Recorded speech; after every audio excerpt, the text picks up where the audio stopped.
All right, y'all. Steam Machine, man. I know I'm late, but you know what I'm saying? Better late than never. Y'all getting the Steam Machine? I seen price. I have not seen the review or reviews of it. This my first time seeing it. How do y'all feel about it? A band. I know it's like a band, but like I think it's like 2 terabytes. It's like 13, something like that. But I don't know. The We Steam about to Machine see. is finally here after looming on the horizon for the last 8 months or so, and while Valve has been adamant that the Steam Machine is an entry-level gaming PC rather than a new fourth player into the console space, this little box has captured the attention. I feel like this would be a great little living room console. Not for no band though, because you can just get like an Xbox or PlayStation, but get on a computer, like a computer too. You can put Netflix on it, stuff like that, but you can get a Roku. Of console I don't know. and PC gamers alike. At $1,049, the Steam Machine is unlikely to win over the hearts and minds of the PlayStation and Xbox faithful, but it is easily the best living room PC our reviewer Jackie has ever used. Living room PC. I tell y'all, but this is especially. I think feel like parents. I don't know. I don't even know if this is even targeted for parents really, because most kids want. I mean, a lot of kids want PCs now. So I feel like this might be a good targeted audience for parents that don't really know nothing about PCs, and like these kids want these high end gaming PCs, and you can just start them off with this little Steam Despite machine. being a bit weaker than either of the base consoles. What is truly impressive is that it's able to do that while also being one of the best ways to just get into PC gaming in the first place. PC gaming has always been expensive, and the Steam Machine is certainly no different, but Valve was able to cut away most of the tinkering and just get new players into the game. The RAM crisis may have caused Valve to raise the price, but $1,049 for a gaming PC is certainly not unheard of, especially for a rig as small as this. That's not crazy. Yeah, Steam Machine isn't going to be for everyone, but if you have the budget, it is an incredible device to hook up to your TV. What y'all think? IGN, I don't know. I'm near the end, I'll say. The Steam Machine's price has been a constant topic of conversation ever since it was announced back in November of 2025. Back then, Valve made it very clear that the machine would be priced competitively with a comparable gaming PC, and at that point, I think we all assumed it would land around $800. But gaming PCs and the components they're made of have become much more expensive since then, thanks to the ongoing RAM crisis fueled by That's ridiculous how high that thing went up. Wow. When it hit January, yeah, y'all see that? Just chilling. Ah, that's crazy. Seemingly every company needing to build a hyperscale data center, the 16 gigabytes of RAM in the Steam Machine alone would cost nearly $254 by itself. And with that in mind, it makes it a little easier to understand how Valve landed on a $1,049 price point for the 512 gigabyte. $1,350 for the 2 terabyte version and $1,349 for the 2 terabyte model, even if it makes it a bit harder to recommend. That makes the Steam Machine around $400 to $450 more expensive than the Xbox Series X or the PlayStation 5 to start. That price probably disqualifies Valve's new mini PC in the eyes of many console faithfuls, but it makes a lot more sense for its intended purpose as an entry-level gaming PC. Yes, I feel like it's a great entry-level PC, especially for the younger kids. It's just so easy to use. Like, you really don't have to worry about like your kid going. I mean, it can go on the internet, but like going on the internet, they just plug it in and play. That $1,049 price tag is that's what most of these kids want to do. Valve is still keeping its word about keeping the price competitive. So Jackie, in all of her wisdom, took a and you can, you can. I'm pretty sure you can stream on it too. Do YouTube videos.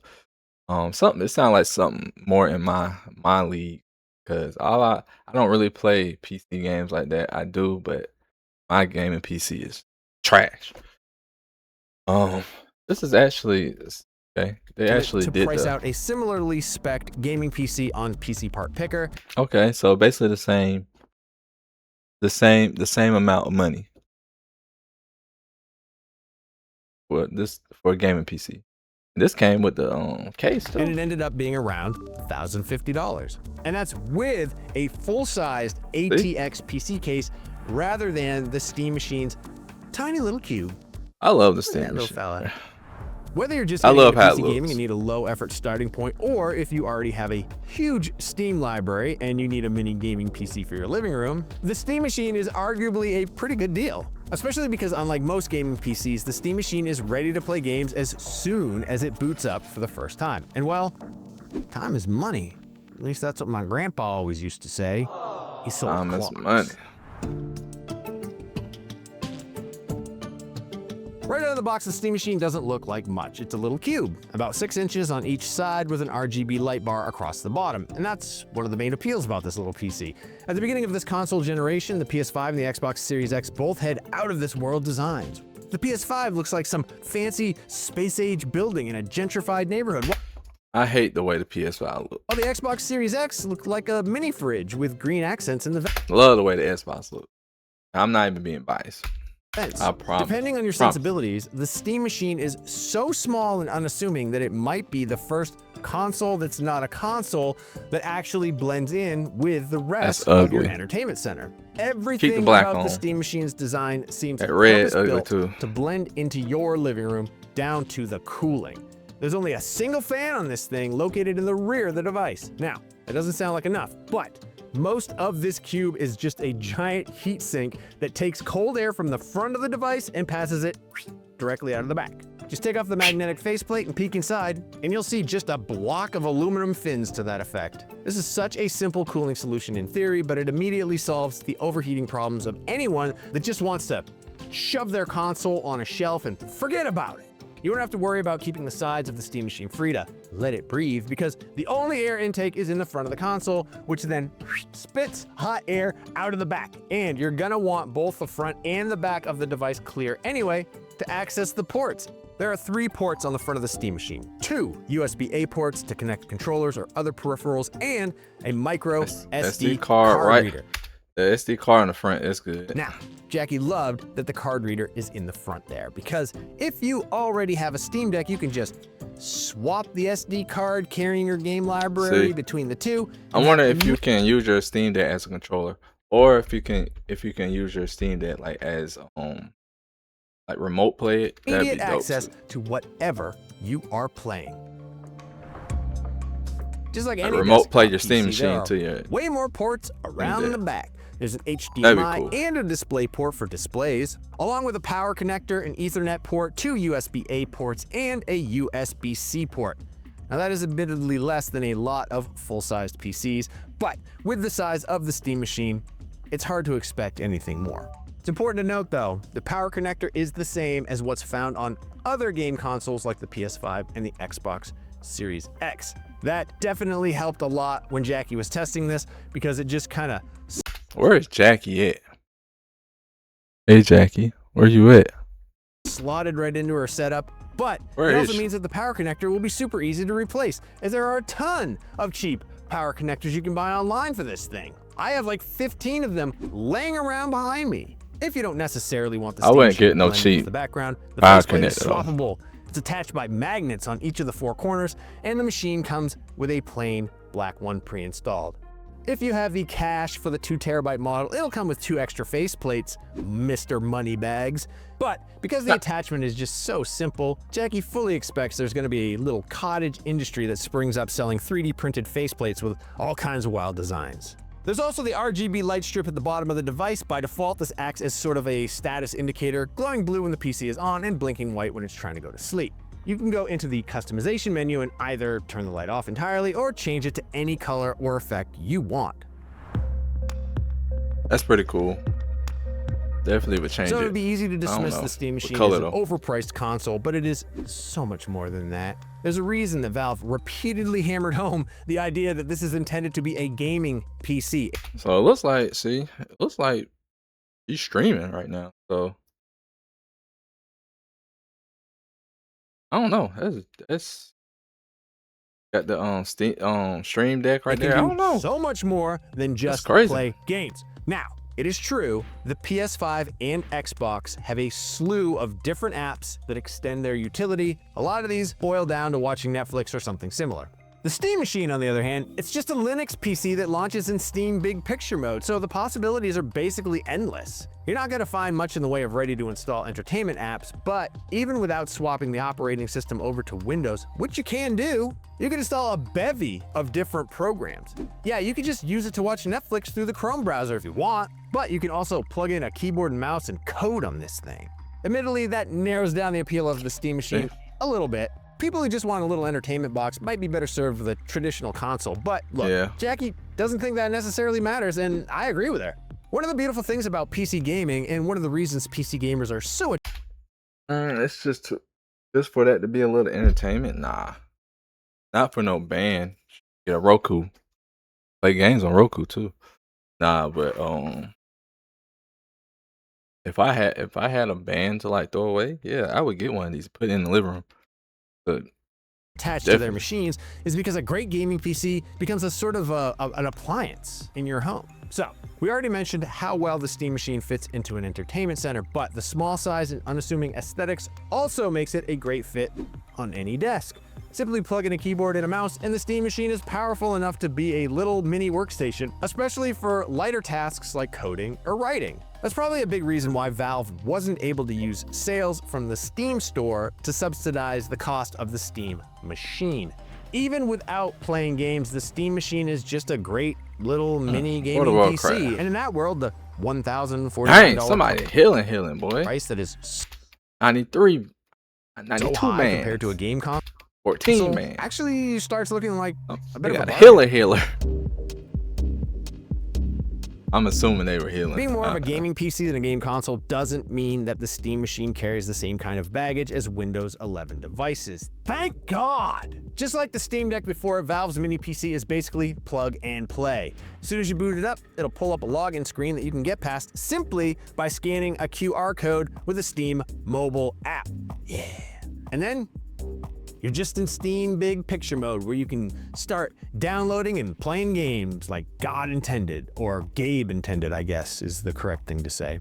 For a lot of people, that's as deep as you're going to need to go. And even if you do need to tweak some settings, it's super easy to just hit the Steam button on the Steam controller, or the equivalent menu button on whichever controller you're using to bring up the Steam menu. From there, you can go into the settings and tweak everything from default game resolution to the RGB lighting, which is crucial if you're a gamer. You can also use the quick access menu, brought up by the 3 dots button, to tweak system settings like refresh rate and even how much power is being pumped into the GPU. It is surprisingly easier to tweak settings on the Steam Machine than it is to tweak things on an Xbox or PS5.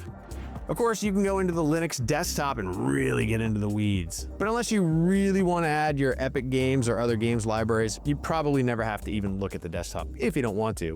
Although being able to go to the desktop and just use the Steam Machine as an actual computer is what makes this thing one of Jackie's favorite PCs in years. There's something incredible about a gaming PC that's just connected to a TV that you can just push a button and turn into an actual workspace, when typically it's the other way around on Windows machines. That's why everybody hates Windows. I think this is where it's gonna. Right now, I'm feeling like an 8, even a 9 maybe, but I not a 9 anymore, because I feel like the performance in the gaming is gonna make the score go down, because I don't think it's that powerful. The Steam Machine is packing a 6-core, 12-thread Zen 4 processor paired with an RDNA3 GPU with 28 CUs. The equivalent of a Ryzen 5 7600 and a Radeon RX 7600 person, so I don't respectively. What's Now that, that like is a not little exactly bit below? a recipe for a high-end gaming PC, but it is more than enough to run most modern games, although you will have to tweak settings to play at 4K. Unfortunately, Valve came out the gate claiming the Steam Machine would be able to play games at 4K 60 with FSR. The Steam Machine absolutely can do that, but not with all the eye candy enabled. And it just so happens that when Jackie's testing a gaming PC, she benchmarks with all of that eye candy enabled. So if Jackie's testing process was limited to just her regular benchmarks, the Steam Machine wouldn't look too great. In Cyberpunk 2077 with Ray Tracing Ultra preset at 4K and with FSR set to performance, the Steam Machine only managed to get 14 FPS. Dang. That is. Once she turned down the ray tracing, that number skyrocketed up to 42 FPS at the same resolution. Nice. Then in Forza Horizon 6, with the extreme preset without ray tracing, the Steam Machine got a respectable 30 FPS with FSR set to performance. And in Total War 30's Warhammer not 3 bad. on the Ultra preset at 4K, the Steam Machine gets 23 FPS. I'm Now, about these to numbers play don't Total exactly War. bode well for Valve's 4K 60 frames, at least until you remember I wanna that tell at its this core, Total the War Steam on Machine Xbox. is a I wanna play gaming PC. All it really takes to hit those 4K 60 numbers is to tweak with the settings. Once she turned down those games to their respective medium presets, Forza Horizon 6 was able to get to 57 FPS, and Cyberpunk 2077 was able to get up to 64 FPS. And that is exactly where you want the Steam all Machine 70 to be. though. If you're just connected to a TV in the living room, Yeah. the same is true across all the games I she feel played like in her that's- time with. How y'all feel about that? I'm not a graphics person, so I wouldn't even try to go 4K on the little Steam Machine. Cause I would just get a high-end computer, the gaming Steam computer, if Machine. I want to do that. Jackie had no problem hitting averages between 50 and 60 FPS the in world, pretty bro? much What's every Total- game she tried. Total War Shout looks out to Jackie. fire. I There are didn't some even games know like that. Death Stranding 2, which averaged around 45 FPS with its medium preset, but even that is still very playable. It is important to keep in mind, too, that the image quality that comes with medium presets on PC is typically about the same as what you'd get from the base PS5 and Xbox Series X. For example, in 007 First Light, she set most of the settings at around medium or high and managed to get around 55 to 60 FPS. It's not quite the same locked 60 FPS that the PS5 or Xbox Series X gets, but those consoles typically use dynamic resolution in games, which means the resolution will scale up and down in order to maintain a locked frame rate. That option will certainly be available in some games on PC, but for the most part, you're gonna have to tweak the games until they run at the frame rate you're comfortable with. It's also worth noting that Valve let us know that a driver update would be coming later on after this video goes into edits, which may improve performance. So, we'll be testing that soon and we'll have those results in a performance deep dive in the coming days. It's definitely getting an 8. Just because At $1,049 and it would have got a 9 if would have got a 9. The price brought it down a little bit. And the frames, FPS also. $149 for the 2 terabyte not being- model. The Steam Machine seems like Yeah. it'd be hard to recommend to most people. And while that's true for console faithfuls, the Steam Machine's price makes it an incredible I mean, I would always I'm a console person, so I would get a console. But I wanted to get a PC, a starting gaming PC. entry-level gaming PC, especially if all the drivers and settings tweaking has turned you off in the past. At the end of the day, this is a gaming PC that But also with a gaming PC, you can upgrade like the motherboard and the CPU. I don't know you can do that on here. most people are going to be able to just plug into their TVs and get right into the game. And really, that's what the Steam Machine was always meant to be. I am Himothy. For more Steam Machine content, I be check knowing. out our look at I the be knowing, Steam y'all. controller, and for everything else, keep it I already right here did on Steam IGN. controller. All right, y'all. What do y'all how do y'all feel about this? How do y'all feel about the Steam Machine? Without controller, not exactly. Bandwidth 512 gigabytes without a controller. Not exactly what I was hoping for. Yes. Wait, no. You gotta operate telepathic. Boy, y'all are funny. Meanwhile, for less, you get a PS5 Pro that does 4K. Not bad, but need a controller for AI data centers. So it's like, I'll be a band richer. Jackie referenced so much. Why didn't she just? I wonder why too. Jackie, are you okay? Are you okay? Jackie, are you okay? Are you okay, Jackie? Boy, y'all are funny. Honey must be happy. Why? Wish number skyrocketed. This number, no, I'm just. No, that is a huge. Jackie with us in the room. Basement. This is Jackie's alter ego. Boy, y'all are funny trying to justify the price so hard, boy. Y'all are funny in these comments. The glazing is strong with this one. I don't think it was that bad, man. Y'all Y'all always, especially on IGN comments, they always be good. But how y'all feel about it, man? I don't see nothing wrong. For a band, I had the money, I get it. Especially if I was just trying to get a PC, a little gaming PC that can run everything. Basically, my PC now can't run anything right now. My PC sucks. So yeah, this is something like for me, not really a PC gamer, but we'll play PC games. I only got PC for YouTube, but we'll play PC games. Like I want to play God of War because I don't have a PS5. Ragnarok, I would play it on my Steam machine. I would play Final Fantasy Rebirth on my Steam machine. Or I know y'all are saying just get a PlayStation, but I want to play other PC games because like the other games on PC that I would play also, like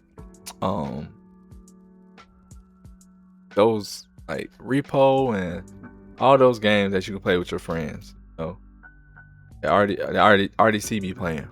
Like, it's a whole bunch of games on PC like that I want to play. Like I want to play a lot of MMOs. You know, that'd be perfect for me. But I can definitely understand the other side. You know, it's a band. You could just build you a PC, and it's for parents that just want to get your kid a PC real quick. Boom, there you go. But I understand you can just buy a game PC and keep upgrading it too. But yeah, man, you can just get a console. I understand both sides. I understand all the sides, man. Let me know what y'all think, man. Y'all getting the Steam machine? Y'all hate it like these people in the comments? But yeah, man. Hope y'all enjoyed it, man. Let's subscribe new if y'all did. If y'all are, man.